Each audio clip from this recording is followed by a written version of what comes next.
Bismillahirrahmanirrahim. Assalamualaikum warahmatullahi wabarakatuh.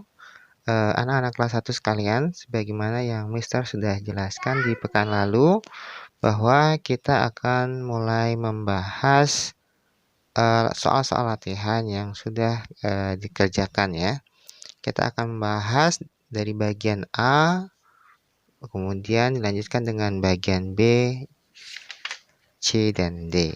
Kita awali dengan bagian A terlebih dahulu. Perlu Mister ulangi lagi, jelaskan bahwa soal ini dapat kalian temukan di halaman 61. Baik, mari kita bahas dari soal yang pertama.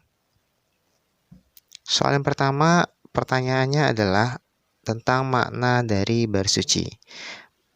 Bersuci artinya membersihkan apa? Apa yang dibersihkan dengan cara bersuci? Apakah membersihkan hati, dosa, atau kotoran? Ya, dalam konteks taharah,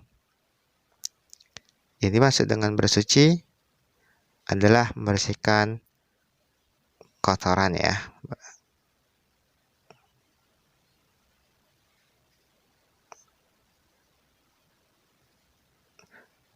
Adalah membersihkan kotoran. Mari kita lanjutkan dengan nomor 2.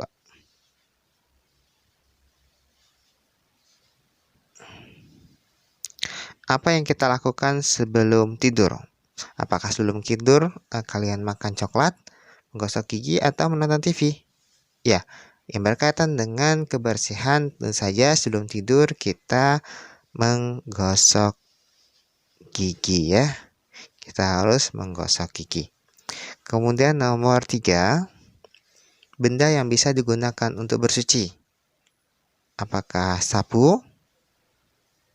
Apakah batu ataukah handuk? Nah, ini pertanyaan mungkin bagi sebagian kalian membingungkan ya.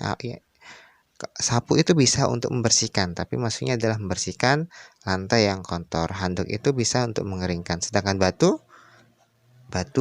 di dalam syariat agama Islam itu bisa digunakan sebagai pengganti air untuk bersuci. Jadi jawabannya adalah yang B ya. Jawabannya adalah batu. Kemudian nomor 4. Pertanyaan adalah benda yang tidak bisa digunakan untuk bersuci. Apakah batu, tisu, atau bedak? Ya, di antara ketiga pilihan yang ada di sini, batu itu bisa digunakan untuk bersuci, tisu juga bisa digunakan untuk bersuci. Kedua benda ini, batu dan tisu, bisa digunakan apabila kita memang kesulitan untuk menemukan air. Satu-satunya benda yang tidak bisa digunakan untuk bersuci adalah bedak ya. Kita lanjutkan ke soal berikutnya. Jika tidak ada air, kita istinja. Apa ya? Mungkin perlu diingat lagi, istinja itu adalah membersihkan diri seusai buang air besar atau buang air kecil ya. Kalau istinja membersihkan diri dengan setelah buang air besar dengan air setelah buang air besar dan buang air kecil, kita menggunakan di antara pilihannya, jika tidak ada air, apakah kita gunakan handuk, kain, atau batu?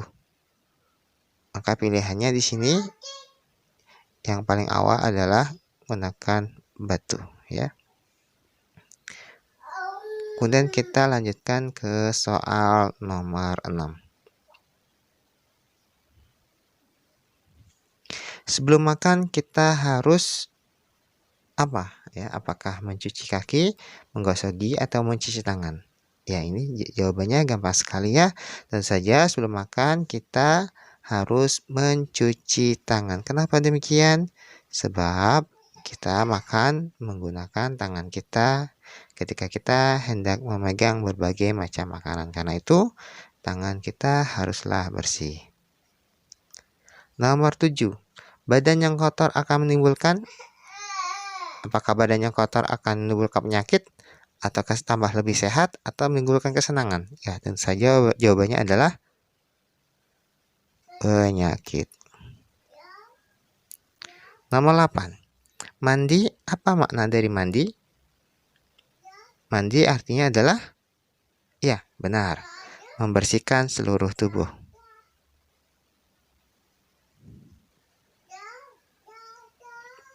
Nomor 9. Tadi Mister sudah jelaskan tentang mana istinja. Sekali lagi, ini soalnya untuk mengingatkan kita, yang manakah?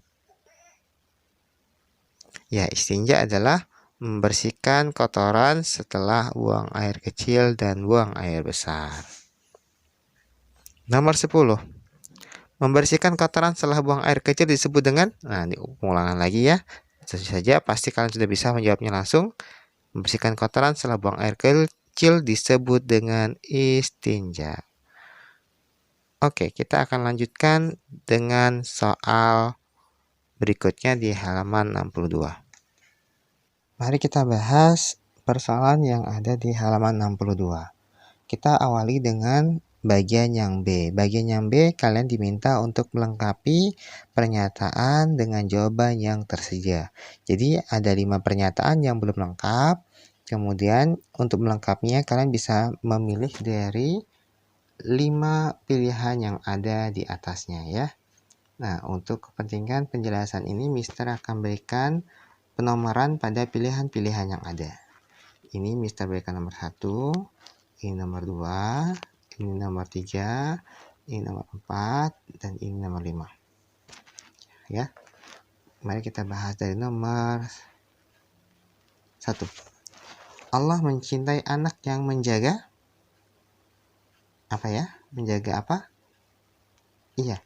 Allah mencintai anak yang menjaga kebersihan. Jadi kita berikan, kalau kalian mesti menuliskannya di sini dengan tulisan kebersihan. Untuk Mister, karena Mister sudah berikan nomor, maka Mister berikan tulisan 4 ya. Jadi jawabannya adalah yang nomor 4. Kemudian nomor 2. Membersihkan seluruh badan disebut dengan apakah kesehatan, mandi, penyakit, kebersihan, atau sakit? Ya, membersihkan seluruh badan disebut dengan mandi. Jadi yang nomor 2. Kemudian yang nomor 3. Anak yang tidak menjaga kebersihan akan apakah akan kesehatan, mandi, penyakit, kebersihan, atau sakit? Ya, anak yang tidak menjaga kebersihan akan sakit. Jadi jawabannya adalah yang nomor 5. Kemudian nomor 4, kotoran menimbulkan kesehatan, mandi, penyakit, kebersihan, atau sakit? Ya, kotoran akan menimbulkan penyakit. Kemudian yang nomor 5, kebersihan adalah pangkal dari, ya, tentu saja kebersihan adalah pangkal dari kesehatan. Oke, mari kita lanjutkan ke bagian yang C ya.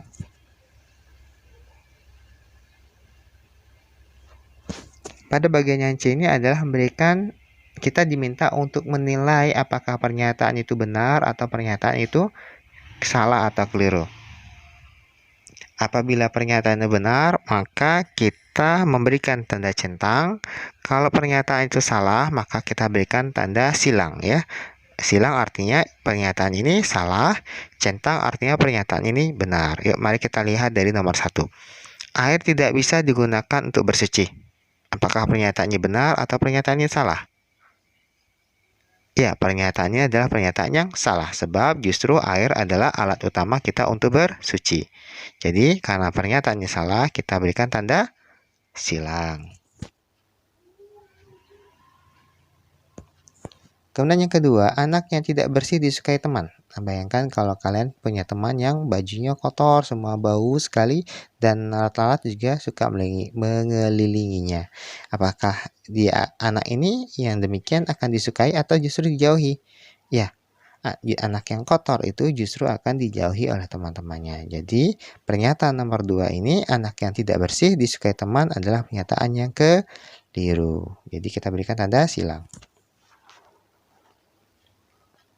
Untuk pernyataan nomor 3, istinja bisa menggunakan batu. Ya, pernyataannya benar karena memang batu bisa digunakan untuk istinja apabila tidak ada air. Dengan nomor 4, makan dengan tangan kotor tidak akan menimbulkan penyakit. Bayangkan ya kalau tangan kalian kotor penuh dengan kuman-kuman dan bakteri. Tentu saja bakteri dan kuman itu akan ikut masuk ke dalam perut kalian karena kalian memegang makanan yang kalian hendak makan. Jadi pernyataan ini justru adalah pernyataan yang keliru. Pernyataan nomor 5, sebelum sholat kita harus bersuci. Ya tentu saja benar ya, karena sholat itu adalah menghadap Allah, dan menghadap Allah itu harus dalam keadaan yang suci. Jadi pernyataannya adalah pernyataan yang benar. Ya, kita sudah jawab 5 soal di bagian C. Tinggal kita membahas bagian yang terakhir, yaitu bagian yang D. Mari kita bahas bagian yang D di nomor 1. Di bagian D ini kalian diminta untuk mengisi sebuah kalimat hingga kalimat itu menjadi pernyataan yang lengkap dan benar. Kemudian yang pertama, nomor 1, batu digunakan untuk bersuci apabila atau jika. Kapan kita bisa menggunakan batu? Ya, batu itu adalah salah satu alat bersuci yang bisa kita gunakan saat tidak ada air. Yuk kita tulis ya, tidak ada air.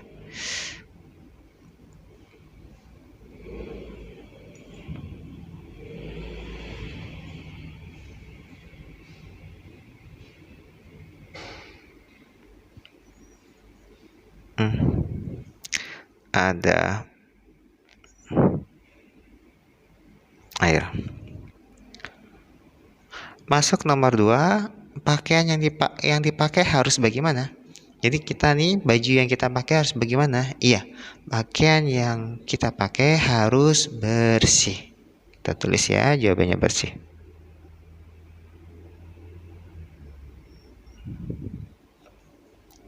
Oke.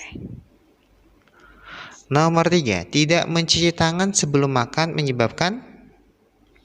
Bayangkan kalau tangan kita dalam kondisi kotor, tangan kita mengandung kuman dan bakteri, kemudian kita megang makanan, dan makanan itu kemudian kita masukkan ke dalam mulut kita dan masuk ke dalam perut kita. Jadi perut kita kemasukan kuman dan bakteri. Apa yang akan terjadi?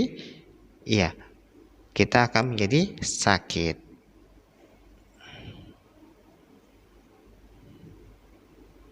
Kita tulis ya, sakit.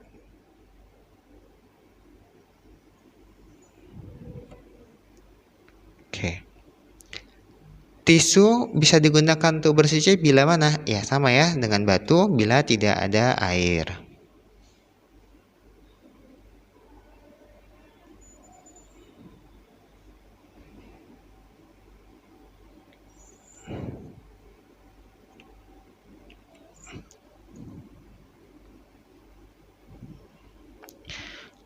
Kemudian nomor 5, tempat yang kotor akan menimbulkan bagaimana? Ya, tempat yang kotor biasanya dan selalu ya akan menimbulkan berbagai ragam penyakit. Jadi kita tulis jawabannya adalah penyakit.